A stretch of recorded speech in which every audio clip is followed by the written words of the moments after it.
there, welcome back to my channel. My name's SKYMAN, your Star Wars quote for today. The Sith have been extinct for a millennium. And today we finally get to react to a new Star Wars trailer. The Acolyte, I've read a lot about it, I've watched a lot of videos about it, and I think I know everything, sort of everyone else's perspective, but I'm still yet to, give this any sort of bearing on what I feel about it, because I'll give every single thing a chance before I come up with my own conclusion. But my only concern here, and literally is one concern, Leslie Headland, whatever. Has she had anything to do with Star Wars before, or she had a track record in filmmaking before? I'm not entirely sure for that, but it's that whole thing of someone who hasn't really had much input in ways of Star Wars, who's just been given a Star Wars show to go and make and do whatever you want with. That's the only thing that concerns me here. Apart from that, the story sounds pretty great, like the timeline for the Jedi, at the time of the Jedi before the Phantom Menace. I'm not sure how far. It's not like Old Republic distance, but which would have been way cooler, I would have thought. But if it is close to the Phantom Menace, then it has a very particular sort of idea of what things sort of should be like, and I'll get on to all of that at the end if it is like that, because this will make perfect sense to you after the reaction. But at this point in time, the trajectory of Star Wars shows which are live action have started with The Mandalorian, and we've sort of watched them season 2, and then we sort of watched all the rest of the shows, sort of head downwards, which hasn't been entirely great to see, and just being a bit of a, not great, but it had some great bits like Kenobi, but a sort of bit of a disappointment for me anyway. But Andor is in its own section. Andor's a bit different. It has things which don't agree with my Star Wars lure, and there's quite a lot of things I'll change, but all in all, Andor was a really, really good show, and I've watched Andor nearly as much as the first 2 seasons of The Mandalorian now. So that's good for that. But for the Acolyte, I'm hoping it's something going to be new, something that's going to expand the lore and not destroy it. I think that's literally the only thing that I have in mind. I'd like it to have that movie feel. There are lots of bits in Andor which really felt like it was out of Rogue One. It sort of, you could tell sort of money was invested with it. Kenobi, on the other hand, didn't have that. There's a clear distinction between having a movie and a TV show, and I've sort of evolved to accept that for the shows now. Otherwise, I'd be sitting there the whole time just thinking, that's not meant to be like that. So I sort of understand the format now and sort of getting into how they do shows and how they're visually meant to be. I think the thing that always holds me back, you might be the same, I don't know, but I watch the behind the scenes just as much as I watch the movies, if not more, for Star Wars, for the classics like Harry Potter, for Lord of the Rings, which I know inside and out, for behind the scenes and the appendices, and Pirates of the Caribbean, which I'm on at the moment, and you understand all about filmmaking. Seriously, you just learn so much.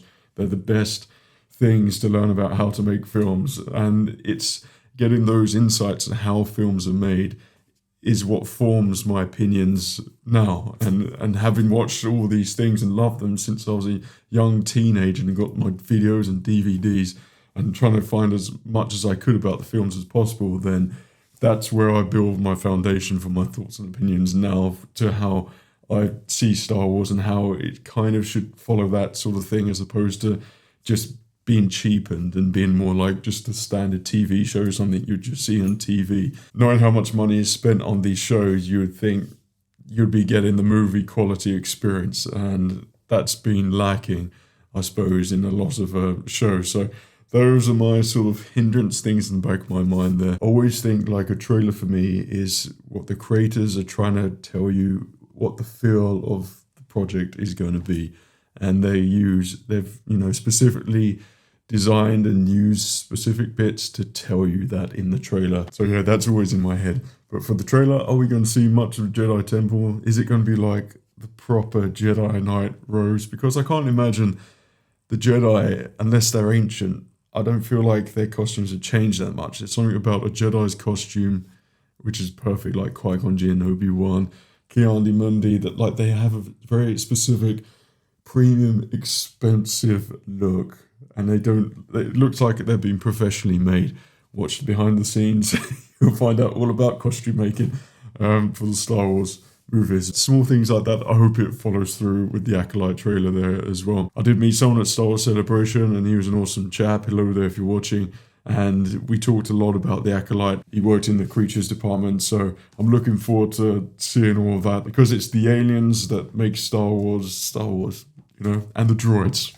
Don't forget about the droids. Also, for doing the trailer reactions, maybe next time we should just go straight in and do a live one. Like, I'm up till about 4 a.m. in the morning anyway, so when these are dropped at whatever hour, I could wait until you've all watched it and then wait for a specific time, and then we'll do a live reaction, which would be pretty awesome there as well. So you could see the immediate reaction, which would be cool. I don't know, maybe that'd be something you'd like, but if you'd like that sort of thing, let me know. I'm sure you know that this isn't my main channel. This is my fanboy channel where I get to sort of unload my nerd stuff, but of course SKYMAN is something which is very dear to me in everything we do here. So if there's more ideas that you want, let me know and I'll see what I can do. Begin. Close your eyes. See, poor alien, youngling to begin with. Your eyes can deceive you. Tell me what comes into your mind. Well, the Jedi Temple, I can't go wrong with that. Life. Balance. Order 66. Fire.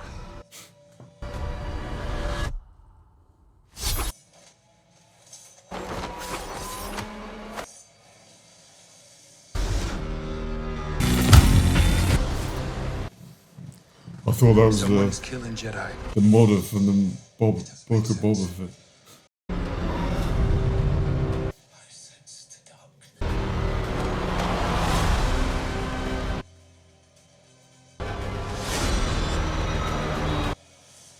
I keep thinking it was the modder. This is about power.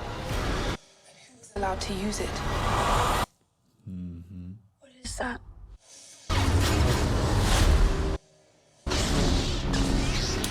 Orange lightsaber.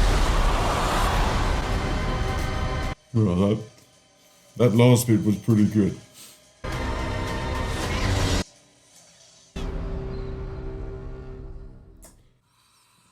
I had to watch that a couple more times to really sort of see things in there. The Sith have been extinct for a millennium. I do not think they can return without our knowing. We will use all our resources. It's the red lightsaber, and I don't think this is that far away from the Phantom Menace, but the Kiandi Mundi says the Sith have been extinct for a millennium, so I don't know. This mystery attacker could perhaps be just a very skilled opponent, like a General Grievous type thing. Unless it's Darth Plagueis, then I'd be very interested in that. Trailer thoughts. It seems different, I suppose, and it's for me.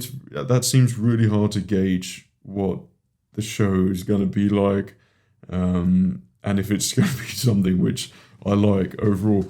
I had this thing. Sometimes things need to settle for me just a little bit after you get over the immediate shock, unless it's The Last Jedi, of course. But the Andor. Like initially, I wasn't connected to it, and then as we progressed, I became fixed with it. And then I ended up watching it loads and loving it.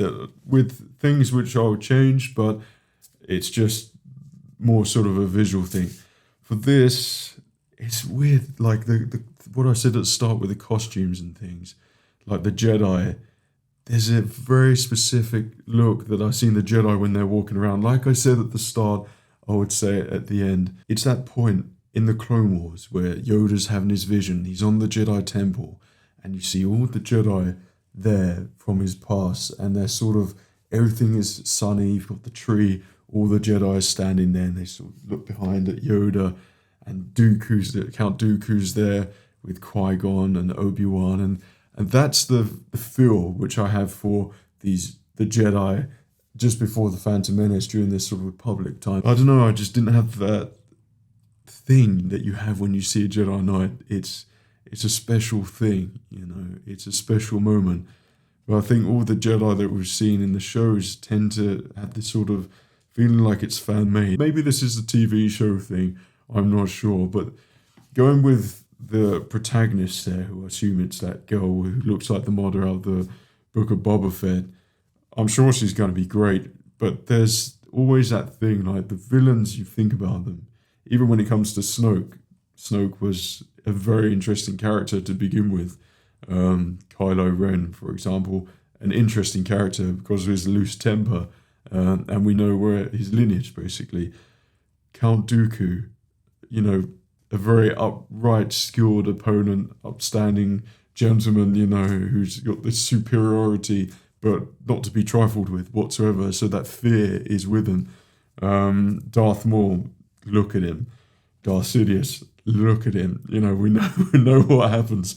But I don't feel that sort of threat for these opponents, and that's where it starts to feel like it feels just a little bit like it's fan-made sort of thing. This is a trailer, like you see minimal amounts of things, but I hated that motto in Book of Boba Fett. That felt so out of place for Star Wars. You know that. My reaction, it just felt so strange. So yeah, she's the bad person. Like, also, I know that there's the lead Jedi, the one who goes, you know, like that.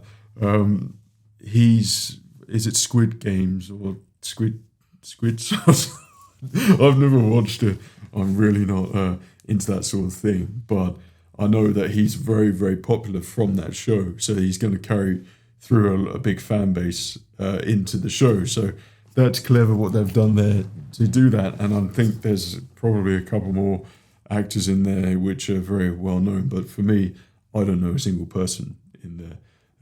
So it's a fresh, clean slate for me. So I'm judging what I'm seeing in the show and how their characters are in the show. But seeing the Jedi Temple is always a bonus for me. I can never go wrong with that. If you see more of the Jedi Temple and Coruscant, then that's great. Like I said as well at the start with the trailer, like it's meant to tell you what, you know, they specifically choose things to say in the trailer, and that I feel like there's sort of messaging in that trailer, which I don't know if it's put in there for the story or for some other reasons. Like I'm very in tune with what's being presented these days. So yeah, I think there's some interesting bits. I will say that the bit at the end with the orange lightsabers, that gets me excited purely because the orange lightsaber that Plo Koon had in Jedi Power Battles, and I've kind of, Rey nearly had it. She could have had the orange lightsaber early on, or from The Last Jedi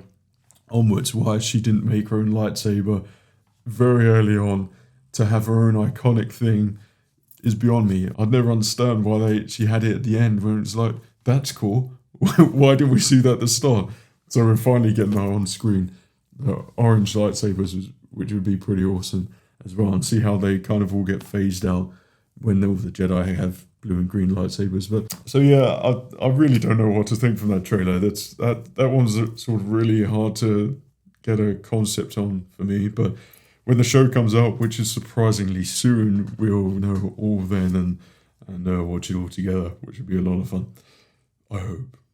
But yeah, I hope you enjoyed this trailer reaction. Bad Batch episode 8 reaction to follow. So I hope you enjoyed this trailer reaction. Take care of yourself, and remember, the Force will be with you